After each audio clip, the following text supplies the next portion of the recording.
Senhores deputados, deputadas e todos aqueles e aquelas que nos acompanham através da TVA, redes sociais, sejam todos e todas bem-vindos a esta casa.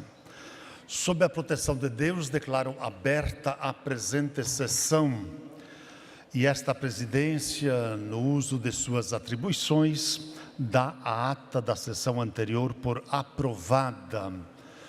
E, ao mesmo tempo, informo que o expediente foi distribuído e disponibilizado eletronicamente a todos os senhores deputados e deputadas.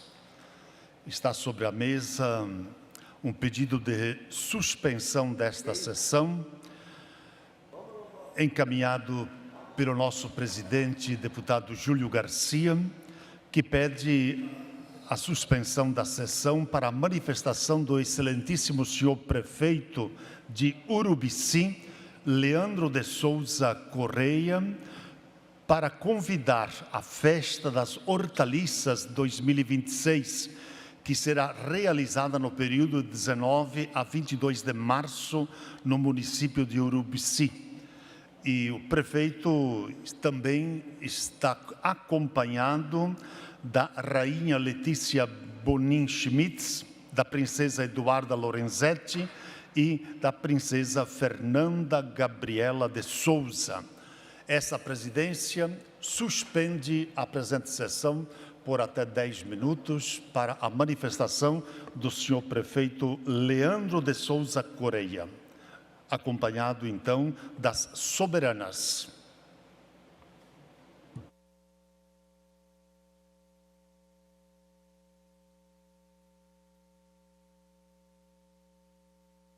Muito boa tarde a todos, senhores deputados, senhor deputado aqui, presidente dessa mesa diretora, deputado Padre Pedro Baldiceira, deputada Ana Carpaolo aqui, que faz presente nessa mesa, meu querido amigo, presidente da Assembleia Legislativa do nosso estado de Santa Catarina, Júlio Garcia, é uma honra estar aqui hoje. Em seu nome, cumprimento a todos os deputados aqui presentes. Faço uma saudação especial à nossa comitiva de Urubici, uma menção aos nossos vereadores que aqui se fazem presentes, vereador Gilberto Morgan, vereador David, vereador Cícero e vereadora Eolanda, em nome também do nosso presidente da comissão organizadora da festa, Inácio Roberto. Cumprimento a todos que se fazem presentes nessa sessão e nos assistem. Urubici, deputado Padre Baldiceira, é uma terra de agricultores, é uma terra que vive da sua tradição, da sua cultura, um povo trabalhador, um povo ligado à terra. Por muitos anos foi produtora muito forte nas hortaliças e hoje passa por uma verdadeira transformação econômica. Estamos deixando como atividade primária a agricultura e passando pelo nosso turismo. Temos muitas belezas naturais, uma alta gastronomia que vem se especializando cada vez mais. Urubici passa das 1.200 pousadas, deputado Cadorim, e quase 10 mil leitos. É quase um leito por habitante. Tivemos o nosso ciclo da madeira, nossa agricultura continua forte, por esse motivo surgiu lá na década de 80 a Festa Nacional das Hortaliças e agora passamos para o turismo. E o nosso objetivo da nossa fala aqui hoje, nesta Igreja Assembleia, é fazê-los um convite muito especial para a nossa 16ª Festa Nacional das Hortaliças, que volta a Urubici depois de 7 anos sem realizar. E a pitada de magia da nossa festa é que ela nasceu para o agricultor, continua sendo do colono, mas colocaremos dentro dela todos os benefícios e vocações que Urubici tem. Por isso, nós trazemos o agroturismo, trazendo o melhor da nossa culinária, o melhor da nossa tradição gaúcha. Teremos lá rodeio crioulo, 57º rodeio feito pelo CTG Campestre Catarinense, que é um dos maiores CTGs do estado de Santa Catarina. Por isso, temos muito orgulho de estarmos aqui com a nossa realeza, nossa rainha Letícia, nossas princesas do agroturismo, Fernanda e Eduarda, para fazer esse convite especial nos dias 19 a 22 de março. No dia 20 de março, sexta-feira à noite, teremos a nossa abertura oficial da nossa festa, onde faço esse reforço, esse convite especial a todos os senhores deputados que aqui se fazem presentes e, obviamente, toda a Assembleia. Presidente Júlio Garcia é um grande amigo de Urubici, tem ajudado muito a Serra Catarinense e é um prazer, presidente, estar aqui nessa tribuna representando o nosso amado município, um município que compõe os 18 municípios da Serra Catarinense. Então, fica esse convite. Urubici vive o seu melhor momento entre o campo e a cidade. A construção civil chegou em nosso município e, obviamente, cabe ao poder público, enquanto nós, representantes do Executivo e aqui também representantes do Legislativo, dar as condições necessárias para o nosso povo trabalhar, para o nosso povo produzir e gerar cada vez mais prosperidade e desenvolvimento econômico no nosso amado município. Presidente, obrigado por esse espaço. Chamo aqui a Rainha Letícia, em nome de toda a realeza, para oficializar também o convite para cada um dos senhores. Urubici hoje é considerada a terra mais acolhedora do Brasil e entre as 10 cidades mais acolhedoras do mundo. Um povo hospitaleiro, com uma tradição viva, e esse é o nosso espírito. Seguiremos respeitando os nossos antepassados, nossa história e fazendo sempre pelo melhor. Um abraço no coração de cada um dos senhores. Esperaremos os senhores do dia 19 a 22 de março e bom trabalho a todos. Boa tarde a todos. Gostaria de cumprimentar o deputado Júlio Garcia, presidente desta casa, os demais deputados aqui presentes e a toda a Assembleia. Durante os dias 19 e 22 de março, serão 4 dias de muita alegria. Teremos shows nacionais com Cleito e Romário na sexta-feira. Durante os outros dias teremos também apresentações regionais, feiras gastronômicas, feiras multissetoriais, exposições de hortaliças. Teremos também o 57º Rodeio Crioulo Interestadual do CTG Campestre Catarinense. Nós esperamos todos vocês, contamos com a presença de todos os senhores deputados, os presentes nessa Assembleia.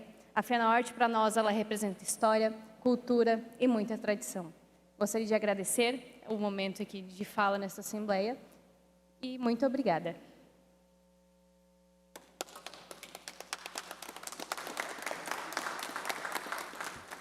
Senhor presidente. Com a palavra, deputado Matheus Cadorim. Eu quero parabenizar o prefeito e, em nome da cidade de Joinville, dizer que nós admiramos muito a Serra e Urubici especificamente, e eu tive a oportunidade de conversar com o senhor por breves momentos lá na prefeitura e vi que o senhor é um prefeito jovem, ambicioso, no sentido de dar a melhor condição para a sua população, está fazendo um trabalho de respeito, que tem um reconhecimento de toda essa casa, pode ter certeza, e é um prazer recebê-lo aqui e receber também a realeza com esse convite tão bacana para a gente poder conhecer ainda mais a cidade de Urubici. Eu vi lá os empreendimentos imobiliários nascendo na cidade, crescendo, justamente porque agora há uma sensação de segurança para que isso aconteça, e isso obviamente passa pela gestão pública. Parabéns pela sua gestão, parabéns para a realeza e que seja a melhor festa de todas, né, que vocês possam efetivamente representar a cidade de Urubici para o estado e para o Brasil. Obrigado. Deputado presidente Júlio Garcia, proponente dessa suspensão. Muito obrigado, presidente em exercício, deputado Padre Pedro Baldiceira, senhora deputada, senhores deputados. Saúdo com muita alegria o querido amigo prefeito Leandro, do município de Urubici, a rainha e as princesas da festa da hortaliça. E aproveito para saudar também o vereador Gilberto, presidente da Câmara, o vereador Cícero, o vereador David e a vereadora Eolanda, querida amiga de tanto tempo. Santa Catarina é um estado extraordinário.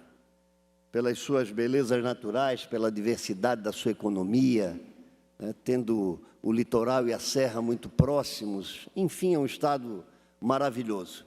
E algumas cidades descobriram a sua vocação e passaram a ter importância relevante na economia de Santa Catarina, no seu desenvolvimento e no seu turismo. Quem poderia imaginar que o município de Urubici tem quase 10 mil leitos, mais leitos do que muita cidade grande do estado de Santa Catarina. Uma cidade acolhedora, com belezas naturais, com tradição, cultura, né? Então, a Assembleia Legislativa reverenciar a cidade de Urubici nesse momento é motivo de orgulho para nós. Prefeito, leve o nosso abraço também ao querido amigo vice-prefeito, a todos os vereadores, aqueles aqui presentes, os que não estão presentes, ao povo de Urubici, com votos de que a festa se revista de grande sucesso, porque o povo de Urubici já estava com saudade dessa festa. E a administração, liderada por Vossa Excelência, resgata aquilo que é tão importante e que deve ser comemorado pelo município de Urubici. Com certeza a festa vai ser um sucesso. E convido a todos os deputados para que possam comparecer e conhecer uma cidade realmente extraordinária, que é a cidade de Urubici. Eu já estou confirmado.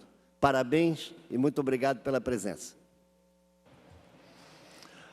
Feita a manifestação, deputado presidente Júlio Garcia, não sei se o prefeito gostaria de fazer o uso para o fechamento. Do presidente em exercício, apenas agradecer mais uma vez o espaço, reforçar o convite e dizer que Urubici está de portas abertas para recebê-lo da sua melhor forma, onde colocaremos tudo em apenas um lugar, o que temos de melhor. Nossas tradições, nossa cultura, nossa identidade, nossa gastronomia e muita diversão. Obrigado, presidente. Muito bem. Prefeito Leandro de Souza Correia, acompanhado das soberanas, a rainha a Letícia e as princesas Eduarda e Fernanda, juntamente, né, com todos os nossos vereadores, vereadoras, né, pessoal do nosso município de Urubici. Muito obrigado pela presença, bom retorno a vocês.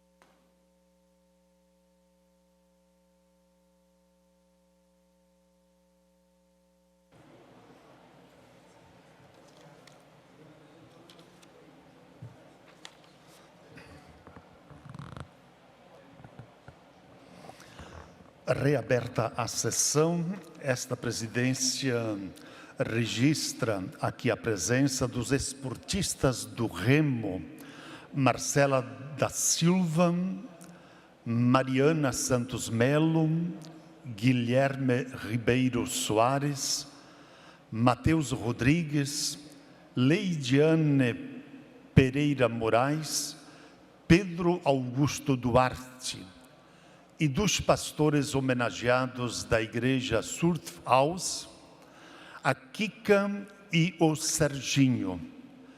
E registramos também a presença do vereador João Padilha, aqui de Florianópolis.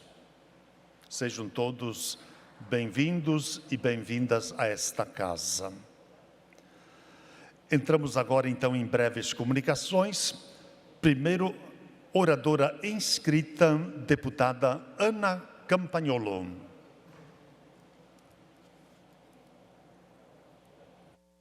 Obrigada, senhor presidente, senhores deputados, aqueles que nos assistem de casa. Pois bem, o Brasil é um país um pouco idiosincrático. Algumas coisas bem paradoxais acontecem aqui.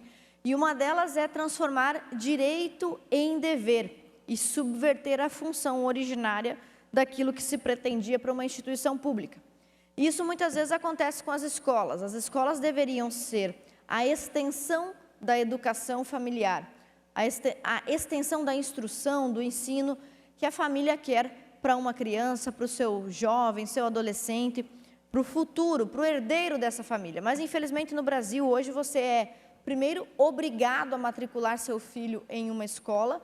não tendo o direito de escolher o gênero de educação que seu filho vai receber, como, por exemplo, a educação domiciliar, e é obrigado a aceitar o tipo de educação que os professores querem ministrar, ainda que estes professores desrespeitem os interesses da própria família. Então, aquela instituição que deveria ser uma extensão da família se torna, muitas vezes, sua inimiga. Então, é sobre isso que nós vamos falar hoje. E nós temos um precedente internacional para tratar desse assunto. Há pouco tempo, no ano passado, em 2025, a Suprema Corte dos Estados Unidos deliberou sobre um caso que ficou famoso, conhecido como Mahmoud versus Taylor.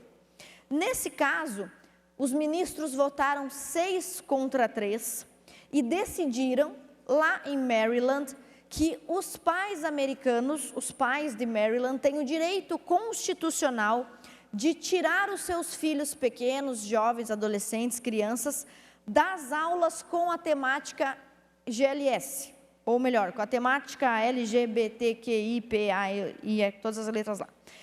Então, os pais lá conseguiram, com esta batalha na Suprema Corte, um direito reconhecido que é supraconstitucional, que é um direito humano desses pais. Olha só o que a decisão da Suprema Corte americana diz. O sistema escolar violou o direito fundamental do pai e da mãe de dirigir a formação de seus filhos quando negou a opção de retirar crianças em idade de educação infantil de aulas que contradizem explicitamente suas convicções religiosas. E o ministro Samuel Alito, autor do voto majoritário, decidiu ainda o seguinte: o que os pais buscam aqui, nesta ação lá da Suprema Corte, não é o direito de microgerenciar o currículo escolar público, mas sim de ter os seus próprios filhos isentos de um regime educacional específico que atropela os seus direitos bem estabelecidos de dirigir a educação religiosa de seus filhos.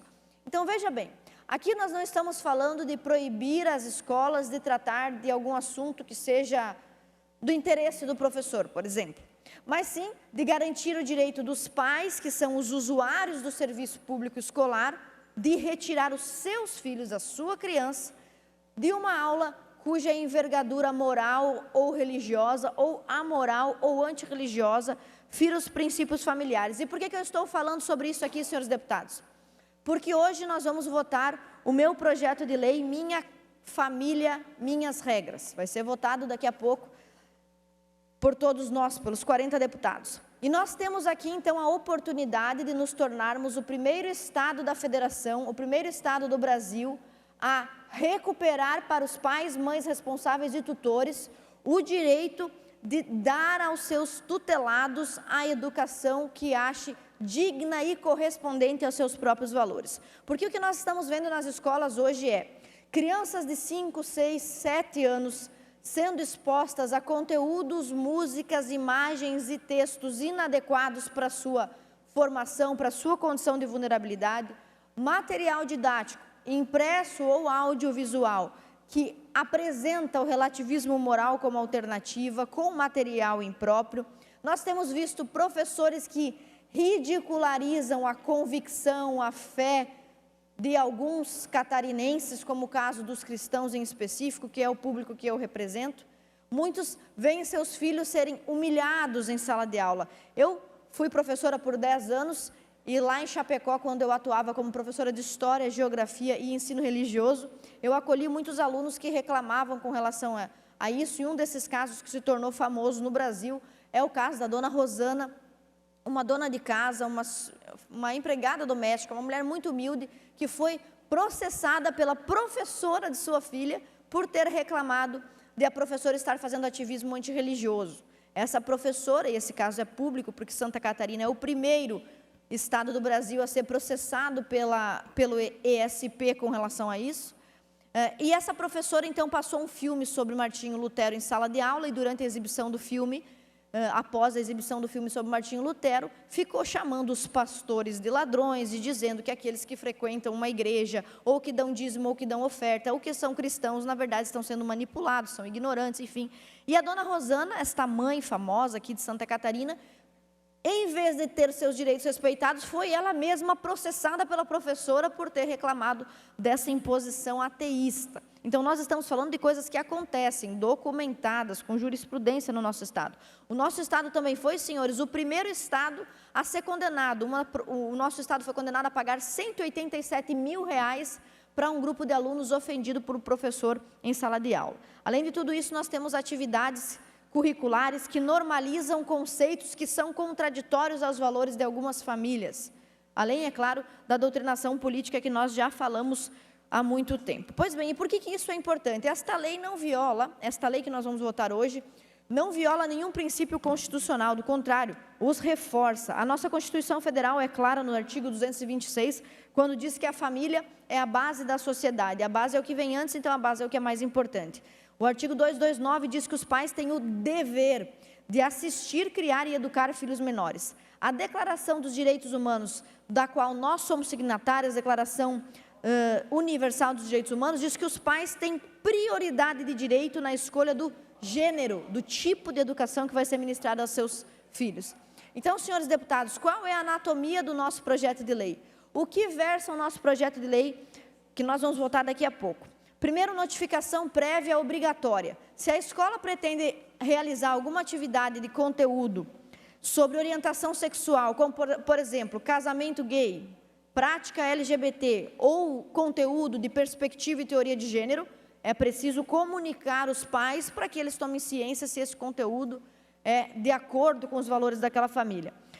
Garante também o direito de não participação, quer dizer, eu não quero que meu filho assista a esta aula sobre diversidade e casamento gay, que é o nome que eles dão para apresentar conteúdos obscenos fora do contexto.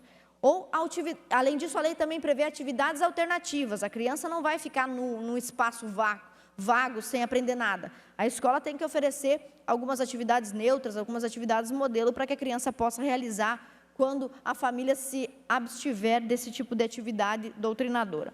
E também nós temos a proibição de retaliação. Nenhuma criança ou família pode ser humilhada, vilipendiada ou retalhada nas notas ou no comportamento pelos membros da escola, caso não queira participar de atividades relativas, por exemplo, à ideologia de gênero. Nós também prevemos nesse projeto de lei punições claras e progressivas. Por exemplo, a primeira punição é a advertência por escrito para a escola, a direção ou professor que não atentar a esses pilares. Depois, uma multa entre R$1.000 e R$10.000 por aluno participante que não tiver seu direito respeitado. Suspensão temporária das atividades da instituição de ensino e cassação da autorização e funcionamento da instituição. É óbvio que nós estamos aqui falando de um escalonamento. Nenhuma escola, espero eu, precisará chegar a esse patamar, porque imagino que na advertência inicial já vai tomar o prumo da legislação e entender que a escola existe para servir a família e não o contrário.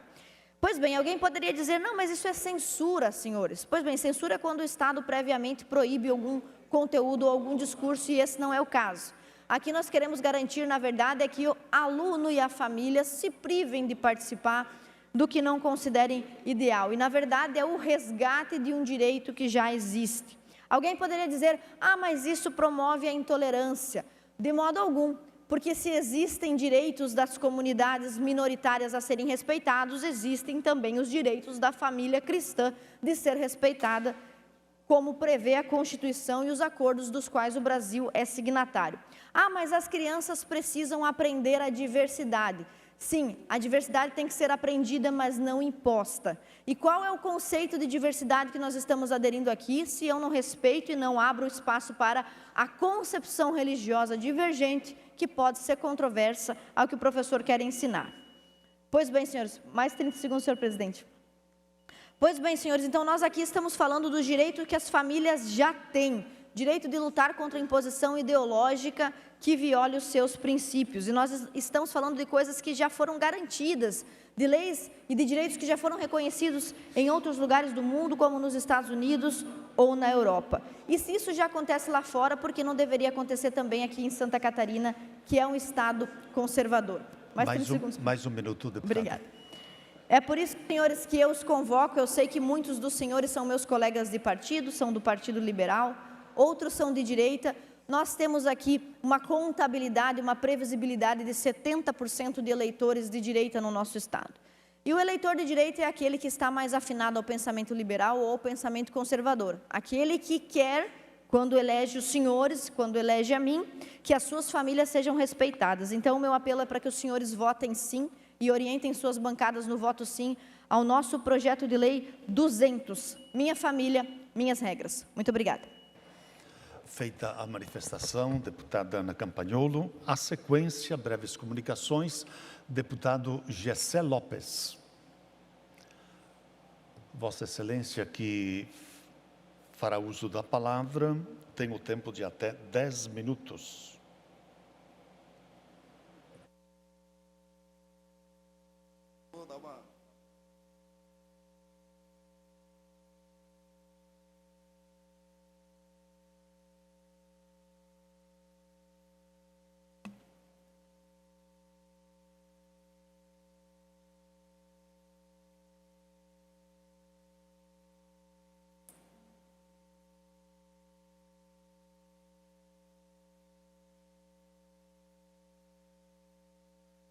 Senhoras e senhores, pelo incrível que pareça, o Ministério Público de Santa Catarina acaba de criar a nova classe de semideuses aqui de Santa Catarina.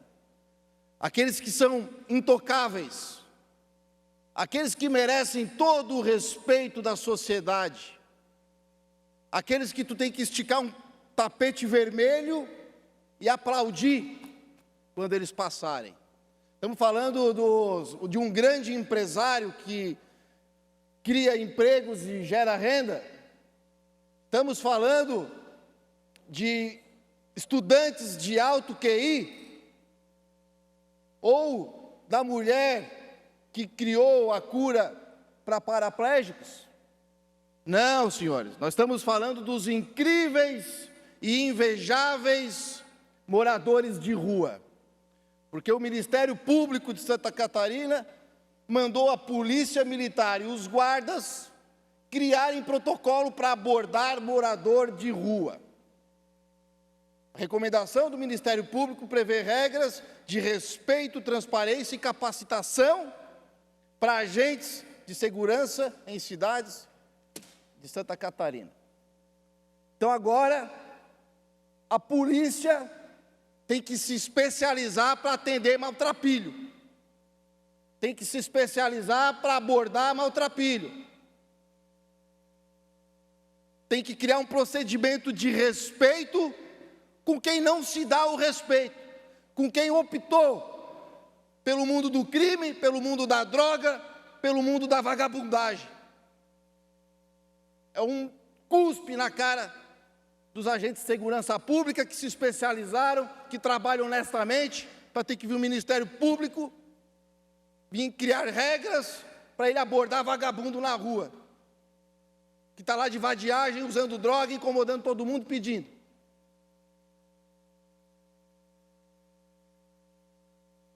O que muda nas abordagens? Porque, primeiramente, se eu fosse um promotor de saúde, da justiça, eu também criaria regras para abordagem. Criaria EPI, luva, máscara, jaleco, inseticida, álcool, tudo, para que o policial pudesse abordar com segurança esses catiguetos aí. E também pagaria insalubridade. Mas não, o Ministério Público, ele cria normas de abordagens. E olha só, identificação do agente responsável pela abordagem. Então, o policial está lá, fardado, né? Nome e tudo, tem que se identificar para o maltrapilho ali. Vai achar o quê? O que é o Papai Noel? Ele tem que pedir licença e dizer quem é que está sendo atendido. Explicação clara do motivo da ação. O policial tem que se explicar para o morador de rua por que ele está abordando ele. Tratamento com urbanidade, respeito e a dignidade humana. O cara dorme no papelão, faz necessidade na rua, come lixo e está lá por opção, porque um dia optou pelo mundo da droga, não quer trabalhar, tem pessoas que dão emprego, não quer trabalhar, quer estar na rua, Que tipo de dignidade essa pessoa tem e que tipo de dignidade se espera dar para uma pessoa dessa, quando tu aborda ela? Olha, escutar a pessoa abordada sem interrupção.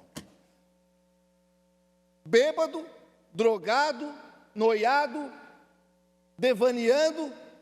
Aí o policial, que é o psicólogo, provavelmente, né? É isso que o Ministério Público quer, que o policial seja um psicólogo. Tem que ficar escutando sem interrupção o vadio que está ali na rua.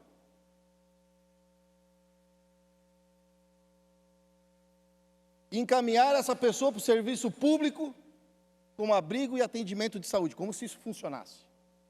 No outro dia ele está onde? No mesmo lugar, na rua. Tu acha que encaminhar ele para o serviço público ou para o atendimento de saúde vai tirar ele da rua? Vai resolver alguma coisa? Vai fazer o quê? Vai voltar para a rua. O único caminho é casa terapêutica, compulsório. Ou então para o quinto dos infernos, porque as pessoas que são constrangidas, que são furtadas, não aguentam mais essas pessoas nas ruas, e agora a polícia não pode nem abordar como tem que ser, porque o Ministério Público está criando regras para a Polícia Militar.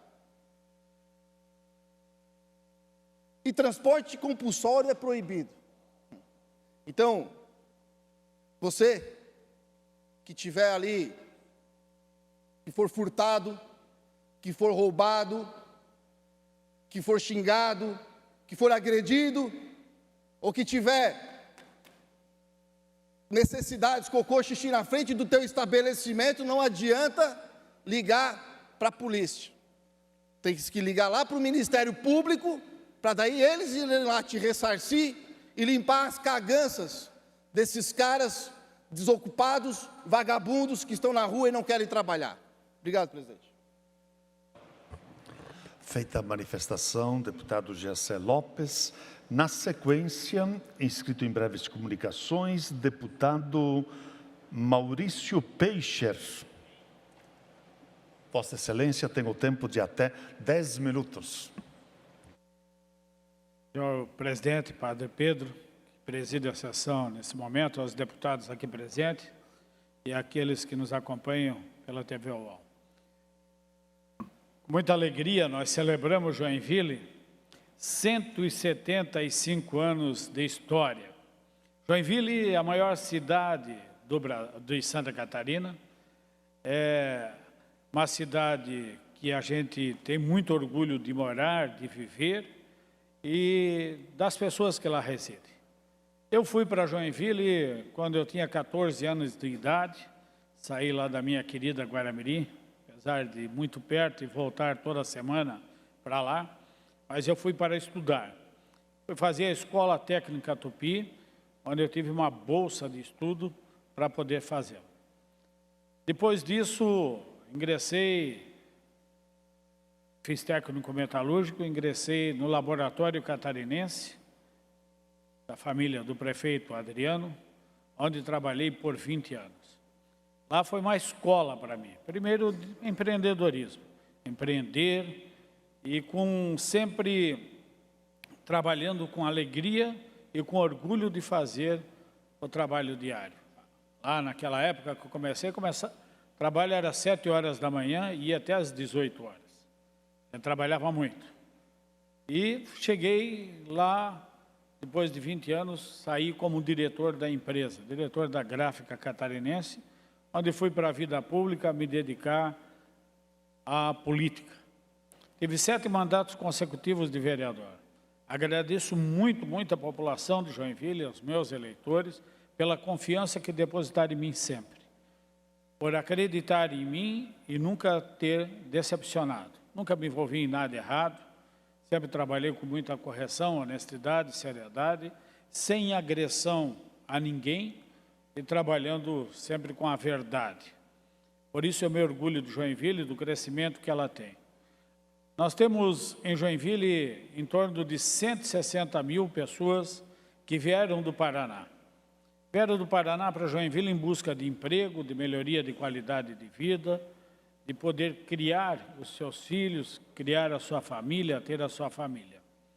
E Joinville responde com muita maturidade, porque abre os braços para muitos nordestinos, venezuelanos, haitianos e tantas outras partes do mundo que vêm para Joinville, porque é uma cidade que tem emprego, que é trabalhadora. Isso nos orgulha. Então, foi 175 anos de história, de superação e de alegria. O joinvilense, ele é bairrista. O joinvilense, ele gosta da sua cidade e vive a sua cidade. Por isso, parabéns, Joinville, 175 anos de muitas glórias. Nós somos conhecidos como a Manchester catarinense, como a cidade das bicicletas, a cidade das flores, a cidade do Balé Bolshoi, a cidade do Corpo de Bombeiros Voluntários e de tantos outros quesitos. E vou falar agora da visita do governador Jorginho Mello a Joinville na sexta-feira. Antecedeu o dia 9 de março, porque ele recebeu o título de cidadão honorário da Câmara de Vereadores na sexta-feira e ele aproveitou e passou o dia lá. Pelas contas que a gente tem, é a 30ª vez que ele vai para Joinville. Isso é muito, porque praticamente uma vez por mês ele está em Joinville e sempre levando alguma coisa, levando recurso. Desta feita, ele levou 10 milhões de reais para o Corpo de Bombeiros Voluntários, 5 milhões para o Balé Bolshoi, 2 milhões e 200 mil para a escola lá, para o SIDASC, sempre levando recursos, além de anunciar recursos. Pelas nossas contas, deputado Sargento Lima, que é de lá, o Estado de Santa Catarina, nesses 3 anos, o governo colocou em Joinville mais de R$1 bilhão. Claro, computado aí os 3 hospitais que são administrados por Santa Catarina, pelo governo estadual, que é o Hans-Dietrich Schmidt, o Hospital Regional, a Maternidade Darcy Vargas e o Hospital Géser Amarante Faria, Hospital Infantil. Além de dar recursos para a saúde do Joinville para manter ou para ajudar a folha de pagamento do Hospital São José. Então, Joinville tem recebido uma colaboração muito forte do governador Jorginho Mello. Anunciado também já a duplicação da estrada Dona Francisca, do eixo industrial até o Parque Perini que tem mais ou menos 10 mil pessoas que circulam por dia lá. A entrada da cidade, porque Joinville não tinha nenhuma entrada duplicada, agora vai ter o Autocar Derf, que é a entrada principal de Joinville, que está sendo também, com recurso do governo do Estado, duplicada. Além disso, vamos ter também o aporte de recursos para fazer o Palácio das Orquídeas, lá em Piraberaba, 10 milhões de reais. Vamos ter também o teatro, que vai ser um investimento bastante alto. O teatro que vai ser no centro de Joinville, para trazer uma nova dinâmica naquele centro, na Praça da Bandeira. Enfim, fora isso, ainda recursos para a saúde, para a Vila da Saúde do Paranaguamirim, para a pavimentação asfáltica, tantos recursos que é colocado em Joinville, graças ao nosso governador Jorginho Mello, e agora em parceria com o prefeito Adriano, que é pré-candidato a vice-governador. Então, Joinville tem ganhado muito com o nosso governador, com o Jorginho Mello, e a gente não cansa de falar, porque não é só Joinville. São 295 municípios que recebem recursos do governo do Estado e que estão fazendo a diferença em cada município, porque o dinheiro fica aqui. Na sexta-feira tivemos a oportunidade de visitar o Senai, e a granditude do Senai, principalmente quando a gente vê os robôs já fabricados lá dentro do Senai, que é uma maravilha. Robôs que se movimentam muito, que dá, acho que, inveja aos chineses quando olham aquilo que é feito lá no Senai, em Joinville.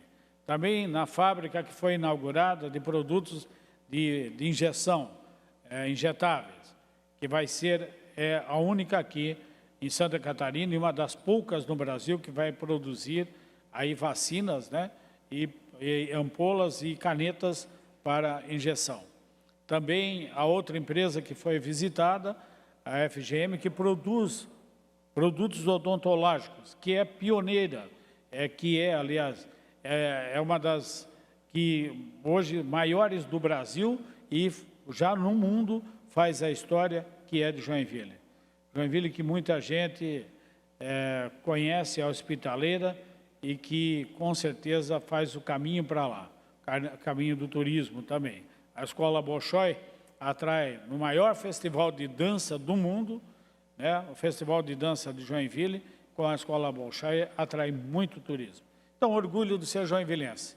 Orgulho, eu que nasci em Guaramirim, tenho orgulho da minha Guaramirim, sempre a terei, mas também de ter podido ter a minha oportunidade de trabalho, a minha oportunidade de vida pública, que Joinville me concedeu aqui como deputado estadual agora, 8º mandato consecutivo. No dia 6 de março, eu completei, Antídio, deputado, 30 anos de mandato consecutivo, eleito consecutivo. E como diz o governador Jorginho, eu sinto orgulho de ser político, do trabalho que eu realizo. Se perguntar para um médico, quantos anos você tem de trabalho? 30 anos, todo mundo enaltece. Se perguntar para um dentista, 30 anos. Um operário de uma fábrica, 30 anos de trabalho, todo mundo enaltece. Agora, quando fala, Padre Pedro, 30 anos de vida pública política, infelizmente para nós é ruim, porque todo mundo chama o quê? A velha política. Esse não desapego do cargo. O que tem que ver é que quanto foi produzido na vida pública, sem fazer estardalhaço, mas dando resultado. Pois não, Emerson? Deputado, um prazer em colaborar com o amigo, parabenizar a cidade de Joinville pelos seus 175 anos, a maior cidade do estado, que é referência para nós, em gestão também, e passar aqui também parabenizar a maior cidade e também a menor cidade de Santa Catarina, que essa semana completa 34 anos, que é a cidade de Bombinhas. Tem 34 km², é a menor cidade em população, mas também é uma cidade maravilhosa, uma cidade linda, de belezas naturais exuberantes, que é a filha da cidade de Porto Belo. Porto Belo esse ano completa 194 anos e Bombinhas 34 anos. Então, a maior e a menor cidade, nesta semana, completam seus aniversários. Parabéns, Joinville, parabéns, Bombinhas. Só para encerrar, presidente, 295 municípios de Santa Catarina, tenho certeza que Mais um minuto, deputado. Cada cidade de Santa Catarina tem que ter um morador deles que foi para Joinville fazer a sua história.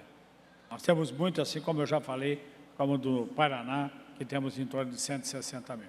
Obrigado, presidente. Deus abençoe a todos. Feita a manifestação, deputado Maurício Peixer. Na sequência, inscrito o deputado Sargento Lima. Vossa Excelência, que fará uso da palavra, tem o tempo de até 10 minutos.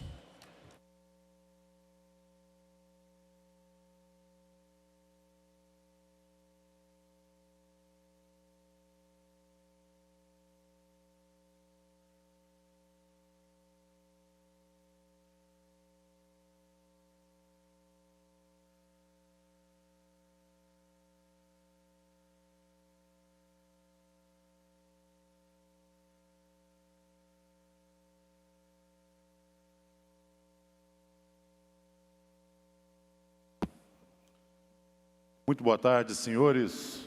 Tem um material que eu trouxe e vou aproveitar ele bem aqui, para poder aproveitar todos os 10 minutos. Por gentileza, eu peço à assessoria que coloque o primeiro vídeo ali.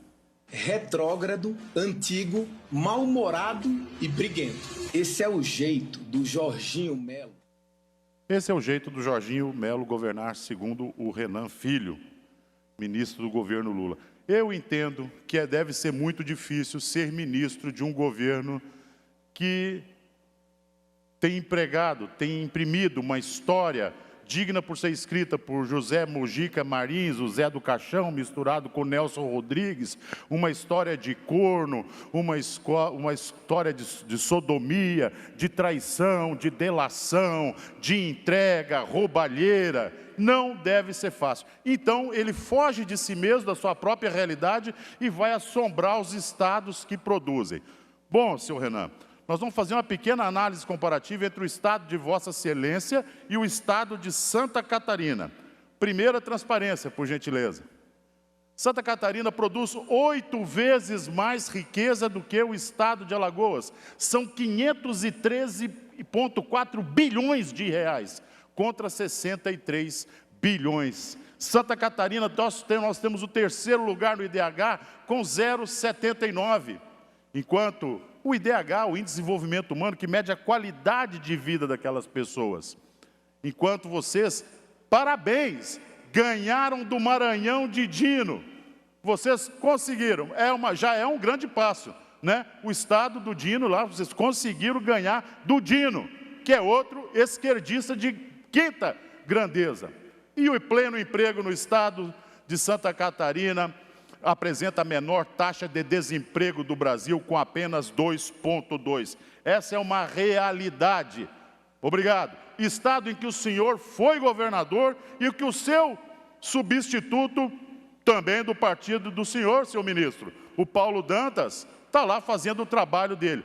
Conseguiram transformar isso. Nós também temos uma próxima transparência, que daí sim, vamos falar agora de segurança pública. Santa Catarina, o estado mais seguro do Brasil, com 6,3 homicídios por cada 100 mil habitantes. Menos da metade da média nacional, que é de 21%. O do senhor, 29,4 homicídios para cada 100 mil. Vamos voltar aqui que eu quero falar uma coisa para vocês. Em 2023, levantados os dados, 1.210 homicídios no estado de Alagoas. Nos recentes ataques do Trump, dos Estados Unidos, e do Netanyahu, de Israel, ao Irã, 555 mortes. Então, a matemática nos mostra que é 2 vezes mais seguro você ter um turbante, estar lá enfiado no meio da guerra, do que estar no estado de Alagoas. Simplesmente isso, 1.210 mortes de um lado, do outro lado, 555 mortes. É 2 vezes mais seguro você estar lá no Irã e com o Trump e o Netanyahu metendo bomba no teu lombo. Só para saber, essa é a forma retrógrada de administrar um Estado. Essa é a sua forma de administrar um Estado. Próxima transparência, por gentileza. Alfabetização. Eu tentei ser didático para explicar bem a situação da violência, agora nós vamos passar para o que tem que realmente ser didático. Segunda menor taxa de analfabetismo, com 1,9. A de vocês, de Alagoas, 14,2. Culpa exclusiva do povo de Alagoas? Não. Do povo sofrido e trabalhador de Alagoas? Não. Mas dos seus representantes, entre eles, o senhor e o seu substituto. Referência de educação básica, 61% de alfabetização infantil. Gente, obrigado. Taxa de analfabetismo no nosso estado, 1%. 1%. 1,9%. E se for contar só a capital Florianópolis, 1%, a mais baixa do Brasil. Próxima transparência, por gentileza. Essa é a cereja do bolo, eu deixo sempre para o final. Nós somos um estado doador, nós somos um financiador da federação. Ou seja, nós pagamos para ser brasileiro e não é barato. Não é barato. Para cada 100 pila, nós pagamos R$70 para ser brasileiro. Que nós mandamos 100, nos voltam R$30. Enquanto o estado do senhor, que o senhor administrou tão bem, pois foste governador de lá, deixou um substituto, Paulo Dantas, é um receptor líquido. Você manda R$100 e recebe 136 a mais. Para vocês dá lucro. Mas para Santa Catarina, que é um estado que é sócia de uma empresa que só dá prejuízo para a gente. Obrigado. Você é ministro de um governo que dá prejuízo para o catarinense. Se os nossos recursos recolhidos em impostos ficassem no estado de Santa Catarina, nós seríamos uma Suíça, um Mônaco, um Principado, alguma coisa nesse sentido. Mas, infelizmente, nós temos que contar com a ação nociva do teu governo, porque é o teu governo, porque o senhor é ministro de Lula. E ainda quando você foge da tua realidade, de viver aquela situação que nós estamos enxergando em Brasília, de fundo do poço. Então foge da tua realidade, passeando pelos estados, atormentando quem está trabalhando. Retrógrado. Retrocesso é o que o senhor fez com o estado de Alagoas. Aquele povo não merece por uns governos desses. Embora tenha votado, sabe lá em que circunstâncias, em que condições e que tipo de motivação que foi, vocês só ganham, vocês só conseguem ganhar do Maranhão de Flávio Dino, que também é outro povo que, olha, nós temos que ver se isso é um processo kármico pelos quais eles estão passando, que eles têm que sofrer nessa vida, pelos governantes que têm, que na sua grande maioria são o retrato fidedigno da incompetência que é o senhor e o seu governo lulopetista.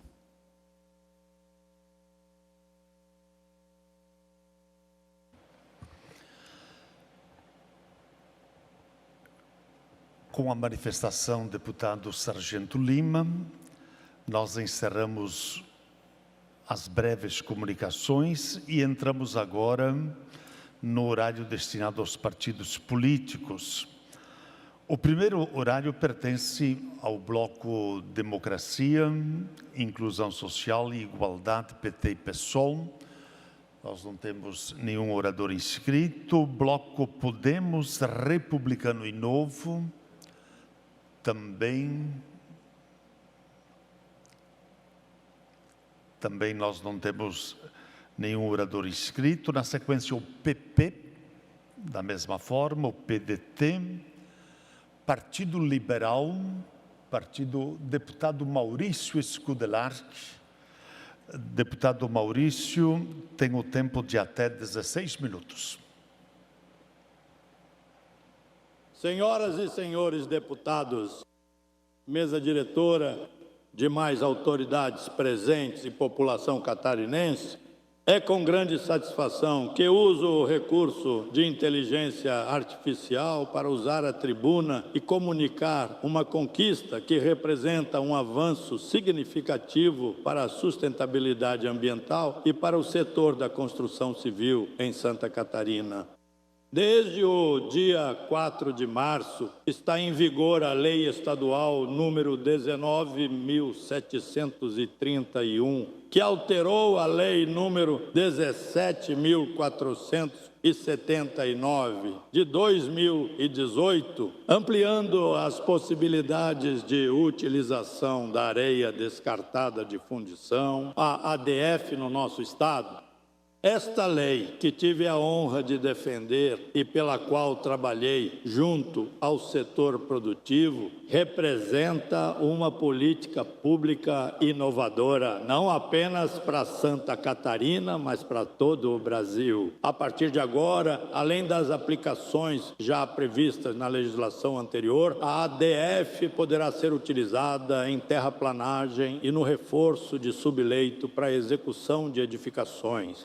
Isso significa transformar um resíduo industrial em insumo de valor, reduzindo o passivo ambiental gerado pelas indústrias de fundição e promovendo a economia circular dentro da construção civil. Importante destacar que a lei assegura responsabilidade ambiental em todo o processo. O destinatário deverá obter a devida autorização ambiental junto ao órgão competente, mantendo todos os controles necessários para garantir o uso adequado e seguro desse material. Quero registrar publicamente o meu reconhecimento à empresa Nova Era, que teve papel fundamental e atuação ativa no processo de aprovação desta lei, apresentando dados técnicos, experiências práticas e defendendo com competência e comprometimento a viabilidade desta proposta. Parceiros como estes fazem a diferença na construção de políticas públicas efetivas. Santa Catarina demonstra mais uma vez que é possível unir desenvolvimento econômico e responsabilidade ambiental. Esta é a direção que devemos seguir: legislar com inteligência, ouvir o setor produtivo e pensar no futuro das próximas gerações. Que Deus abençoe a todos. Muito obrigado. Feita a manifestação, deputado Maurício Scudelarchi. Na sequência, Bloco Social Democrático, MDB e PSDB. Deputado Lunelli, Vossa Excelência, que falará em nome do bloco, tem o tempo de até 12 minutos.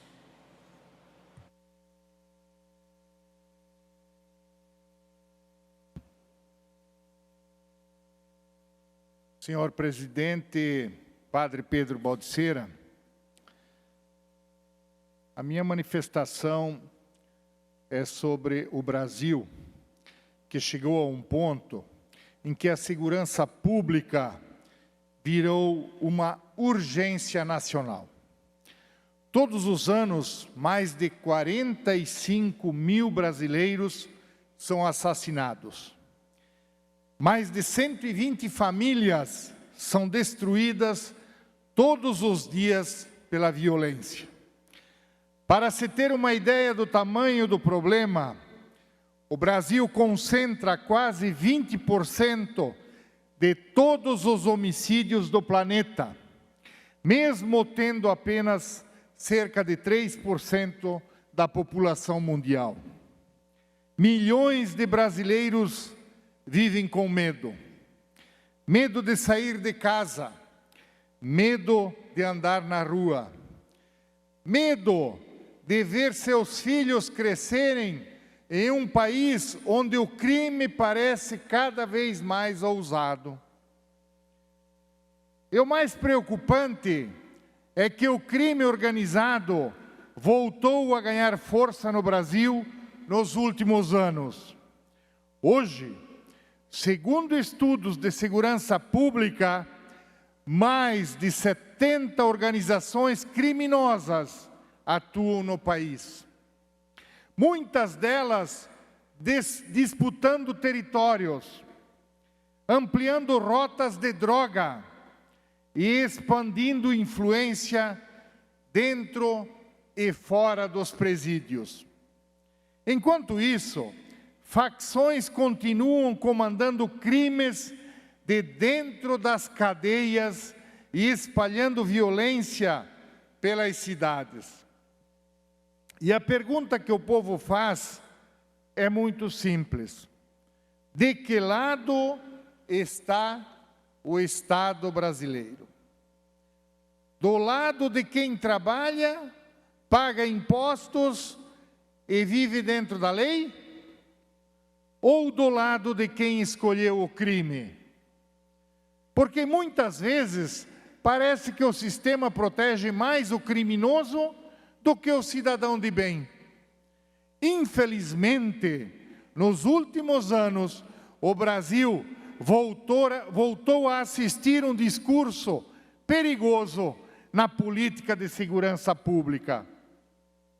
Um discurso que relativiza o crime, que enfraquece a autoridade da polícia e que tenta tratar criminoso como vítima da sociedade.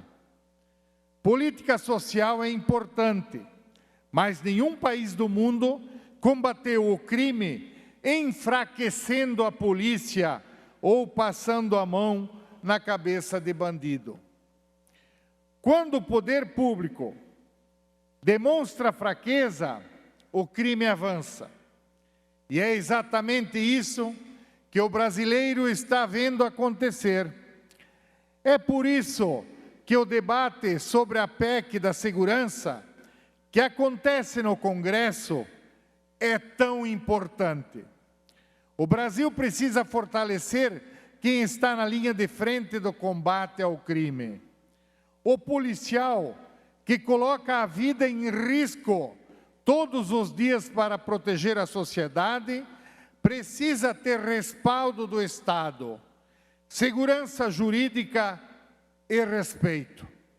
Hoje, muitos policiais saem para trabalhar sem saber se terão apoio quando precisarem agir. Isto está errado. Bandido não pode ser tratado como vítima, enquanto o policial vira suspeito. Também é impossível enfrentar o crime organizado com um sistema de segurança fragmentado. As facções atuam de forma nacional, com dinheiro, logística e comunicação integrada. O poder público precisa agir com integração real entre as forças de segurança, inteligência compartilhada e atuação coordenada. Outro ponto essencial é enfrentar de verdade o poder das facções dentro dos presídios, que hoje funcionam como centros de comando do crime organizado. Não podemos aceitar que criminosos continuem mandando nas ruas, mesmo estando atrás das grades. A PEC da segurança precisa garantir instrumentos reais para combater o crime organizado e impedir que a impunidade continue alimentando a violência. O brasileiro está cansado de ver criminoso preso hoje e solto amanhã. A lei precisa ser cumprida e o criminoso precisa ser punido. Santa Catarina mostra que quando há gestão, respeito às forças de segurança e firmeza contra o crime, os resultados aparecem. O nosso estado tem uma das melhores taxas de homicídios do Brasil, justamente porque aqui existe trabalho sério, valorização das polícias e políticas firmes de segurança. Mas a violência não respeita fronteiras. Por isso o Brasil precisa avançar. O cidadão não aguenta mais desculpas. O brasileiro quer algo muito simples: poder trabalhar, viver e criar seus filhos em paz. E isso começa com uma decisão clara. O poder público precisa estar ao lado do cidadão de bem, porque a verdade que o povo brasileiro já entendeu é muito simples. Quando o governo é fraco, o crime manda. Quando a lei falha, o cidadão sofre. E quando a política perde coragem, quem paga a conta é o povo. Por isso, o Brasil precisa escolher de que lado está: do lado do cidadão de bem ou do lado do crime. Seria isso, senhor presidente. Muito obrigado.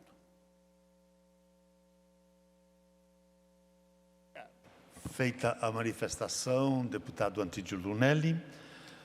O último partido é o Bloco União, PSD e PRD. Nós não temos nenhum orador a se manifestar.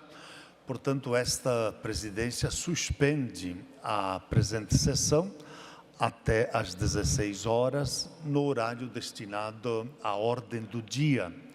Está suspensa a presente sessão.